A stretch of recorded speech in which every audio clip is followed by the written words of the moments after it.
Hello everyone, welcome to our channel carve of stock market. मैं हूं आपकी दोस्त नीलम शर्मा। तो आज के इस वीडियो में हम लोग देखेंगे कि क्यों 90s से लेकर 99% तक लोग पैसे स्टॉक मार्केट से गंवा रहे हैं, क्यों उन लोग प्रॉफिट नहीं बना पा रहे, तो क्या रीजन है इसमें। तो यहाँ पे अब देखेंगे। तो अगर आप भी स्टॉक मार्केट में पैसे लूज कर रहे हो तो प्रॉब्लम स्टॉक मार्केट का बिल्कुल भी नहीं है, प्रॉब्लम है आपकी अप्रोच का, आपकी स्ट्रेटेजी का। सच कह रही हूँ मैं, यही प्रॉब्लम है। तो ज्यादातर लोग हम लोग ये सोचते हैं कि चलो स्टॉक मार्केट में पैसे कमाने हैं, तो बहुत सारे लोग पैसे कमा रहे हैं तो हम लोग क्यों नहीं कमा रहे। पहली तो ये सोच आती है। सेकंड सोच ये आ जाती है कि आज लॉस हुआ तो क्या हुआ, कल पैसे बना लेंगे, कल डबल पैसे बना लेंगे। तो ऐसे करते करते बहुत ज्यादा लॉस होते जाता है। फिर कुछ लोग ऐसे बोलते हैं कि आज लॉस हुआ तो कल मैं रिकवर कर लूंगा, कल डबल पैसे कमा लूंगा। फिर कभी कभी ऐसे सोच आती है कि यार एक स्ट्रेटेजी मिल जाए, एक बार ट्रेड चल जाए हमारा तो लाइफ सेट हो जाएगी। लेकिन रियलिटी में ऐसा कुछ नहीं होता है। ये सारी चीजें सिर्फ खुद को दिलासा देने के लिए रहती है।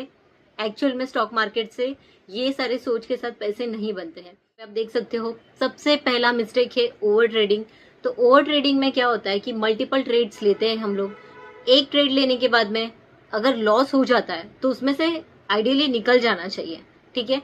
क्योंकि अगर आपने दूसरा ट्रेड लिया तो डेफिनेटली उसके अंदर आपको बहुत कम परसेंटेज चांसेस है कि आपको उसमें प्रॉफिट होगा, बहुत ज्यादा परसेंटेज चांस ये है कि आपको उसमें लॉस होगा। दूसरा ट्रेड लेते हो, तीसरा ट्रेड लेते हो, तब तक ट्रेड लेते हो जब तक आप एग्जॉस्ट ना हो जाओ, आपके पैसे खत्म ना हो जाए, ठीक है। तो वो गलती नहीं करनी है।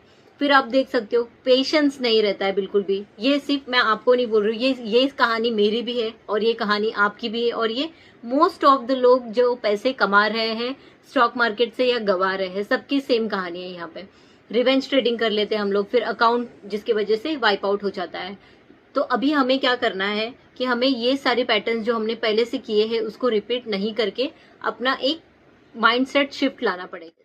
सेकंड मिस्टेक सबसे ज्यादा लोग क्या करते हैं कि कोई स्ट्रेटेजी यूज नहीं करते। स्टॉक मार्केट में इतनी सारी स्ट्रेटेजीज है, आप कोई भी स्ट्रेटेजीज को लेके कभी भी बैक टेस्टिंग की है क्या? अगर आपने बहुत 1% लोग भी नहीं रहेंगे जिसने स्ट्रेटेजी उनको पता है और बैक टेस्टिंग की है। तो ऐसा नहीं करना है।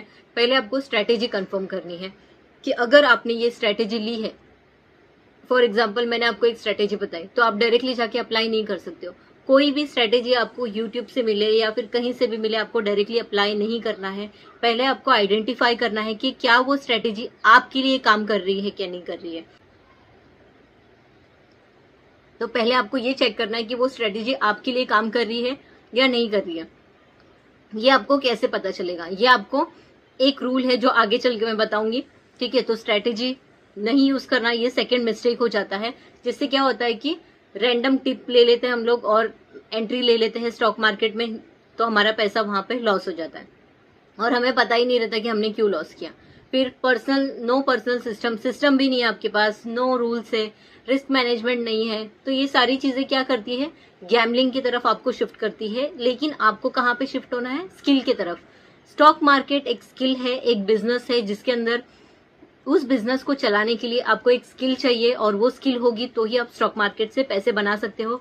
ये शिफ्ट मेरे माइंड में इसके लिए आया है क्योंकि मैंने बहुत ज्यादा लॉस किया है स्टॉक मार्केट से और मैंने अभी ट्रेडिंग करना बंद कर दिया है, क्योंकि मैंने स्टार्ट किया है लर्निंग फेज, जहां पे मैं एक ही स्ट्रेटेजी को डेली प्रैक्टिस करती हूँ। वो आगे हम लोग डिस्कस करेंगे। थर्ड मिस्टेक क्या है यहाँ पे देखेंगे। थर्ड मिस्टेक यहाँ पे है इमोशनल ट्रेडिंग। तो इमोशनल ट्रेडिंग में 3 इमोशंस हमारे दुश्मन हैं। तो पहला इमोशन है फियर, सेकंड इमोशन है ग्रीड और थर्ड इमोशन है फोमो। फोमो में तो बहुत ज्यादा लोगों को प्रॉब्लम होती है और बहुत ज्यादा लॉस करते हैं। तो फियर और ग्रीड फोमो से क्या होता है कि हम लोग अर्ली एग्जिट कर लेते हैं प्रॉफिट से। अगर आपको वो बहुत ज्यादा रिटर्न भी देने वाला रहता है, लेकिन स्ट्रेटेजी नहीं होने की वजह से आप जल्दी से, फियर की वजह से जल्दी से एग्जिट कर लेते हो। फिर आप क्या करोगे, जब आपको लॉस होगा, अगर अभी आपने एग्जिट नहीं किया तो होल्ड करके बैठ जाते हो कि अभी आपको ये रिकवर करेगा, फिर आप इसमें से प्रॉफिट बुक करोगे, लेकिन ऐसा नहीं हो पाता है। नेक्स्ट यहाँ पे हम लोग देखेंगे तो मार्केट यहाँ पे क्या करता है, लॉजिक पे चलता है, आपके इमोशंस पे काम नहीं करता है। आप इमोशनल से फूल्स रहते हैं और जो स्ट्रेटेजी यूज करते हैं वही स्मार्ट रहते हैं और वही पैसे बनाते हैं स्टॉक मार्केट से। और बहुत ही कम लोग हैं जो स्टॉक मार्केट से पैसे बनाते हैं, क्योंकि वो उसके ऊपर काम करते हैं। जो काम करता है वो पैसे बनाता है। तो थोड़ा सा माइंडसेट शिफ्ट करना पड़ेगा ये बहुत इंपॉर्टेंट है। तो माइंडसेट शिफ्ट करने के लिए आपको क्या करना पड़ेगा, पहले आपको फोकस करना पड़ेगा लर्निंग की तरफ। तो लर्निंग की तरफ आप फोकस करो।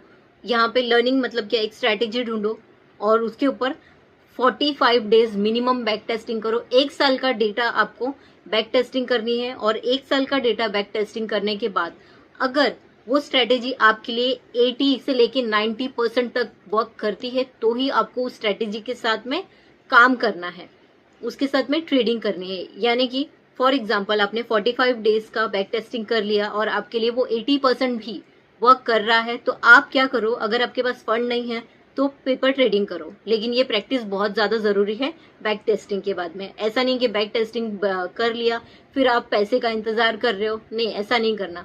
पैसे नहीं है तो स्टॉक मार्केट का एक बहुत ही अच्छा फीचर है पेपर ट्रेडिंग। आप पेपर ट्रेडिंग करो जिसमें आपको कोई पैसे की जरूरत नहीं है। पेपर ट्रेडिंग डेली करो और उसके बेसिस पे आपको कॉन्फिडेंस जनरेट होगा। और जर्नलिंग करना तो बहुत ज्यादा इंपॉर्टेंट है, ठीक है। जिसके पास पैसे है वो स्मॉल अमाउंट लो और उसके साथ यानी कि एक लॉट के साथ ट्रेडिंग करना चालू कर दो। लेकिन बिना कंफर्मेशन, बिना स्ट्रेटेजी के बिना मार्केट में बिल्कुल भी एंट्री मत लेना, ठीक है। तो आपको क्या करना है, लर्निंग फेज में सर्वाइवल में फोकस करना है रेदर देन प्रॉफिट। प्रॉफिट कमाने पे मत जाओ, अभी आपको सर्वाइवल करना है। इसके लिए लर्निंग फेज बहुत ज्यादा इंपॉर्टेंट है। अभी आप थोड़ा सा माइंडसेट शिफ्ट कर लो, जैसे कि अभी आपको पैसे कमाने पे फोकस नहीं करना है। ये सोचो कि अभी मुझे स्किल अपग्रेड करना है। स्किल अपग्रेड करो और फिर ये स्किल आपको रिवॉर्ड ही रिवॉर्ड देगा, आपको डिसअपॉइंटमेंट नहीं देगी ये मार्केट, क्योंकि मार्केट बहुत ज्यादा स्मार्ट है। मार्केट को समझ में आता है कि यहाँ पे कौन गैम्बलिंग कर रहा है और कौन स्किल सेट के साथ काम कर रहा है। तो ये चीज मैंने समझ लिया है, तो अभी आप समझने की, आपको भी समझना जरूरी है। तो मैंने यहाँ पे एक स्ट्रेटेजी बनाया है और वो स्ट्रेटेजी मैं यहाँ पे बैक टेस्टिंग कर रही हूँ। मेरा टारगेट है कि मैं 1 साल का डेटा मिनिमम बैक टेस्टिंग करूँ। अगर वो मेरे लिए 80% वर्क करता है तो मैं डेफिनेटली उसके साथ स्मॉल अमाउंट पे ट्रेड करना स्टार्ट कर दूंगी। तो अगर आपको मेरे साथ स्टॉक मार्केट सीखना है, मेरे साथ ग्रो करना है, तो चैनल को सब्सक्राइब कर लीजिए अभी तक नहीं किया है तो, क्योंकि ये चैनल है आपको ग्रो कराने के लिए, आपको सिखाने के लिए। यहाँ पे आपको कोई टिप नहीं मिलेगा, यहाँ पे कोई आपको बताया नहीं जाएगा कि ये स्टॉक में कहाँ पे एंट्री, कहाँ पे एग्जिट करना चाहिए, क्योंकि ये जो भी बताता है वो गलत बताता है। आपको अगर पैसे बनाने हैं तो ये स्किल सीख लो। चलो, अगर आपको एक इंसान आया और उसने आपको बोला कि यहाँ पे एग्जिट करो, यहाँ पे एंट्री ले लो, यहाँ पे एग्जिट करो, तो क्या वो इंसान आपके साथ हमेशा रहेगा? आपको अगर पैसे कमाने हैं तो वो 1-2 बार तो बता देगा, लेकिन बाद में वो चला जाएगा। इसके लिए ये स्किल आपको भी सीखना बहुत ज्यादा जरूरी है। तो इसके लिए टाइम वेस्ट मत करो, आज से ही अपना जर्नलिंग चालू करो, बैक टेस्टिंग करो। मैं जो स्ट्रेटेजी के ऊपर बैक टेस्टिंग कर रही हूँ वो स्ट्रेटेजी के ऊपर मैं नेक्स्ट टाइम वीडियो बनाऊंगी और मैंने कितना उसके ऊपर बैक टेस्टिंग किया है ये भी मैं आपको बताऊंगी। तो चैनल को सब्सक्राइब करके बेल आइकन पे क्लिक कर लीजिए, सो दैट आने वाली वीडियो का नोटिफिकेशन आपको टाइम पे मिल जाएगा, ठीक है। तो अगर आपको ये वीडियो थोड़ी भी इन्फॉर्मेटिव लगी है तो वीडियो को लाइक कीजिए, चैनल को सब्सक्राइब कीजिए, अपने दोस्तों से शेयर कीजिए। मिलते हैं अगले वीडियो में, तब तक के लिए हैप्पी इन्वेस्टिंग।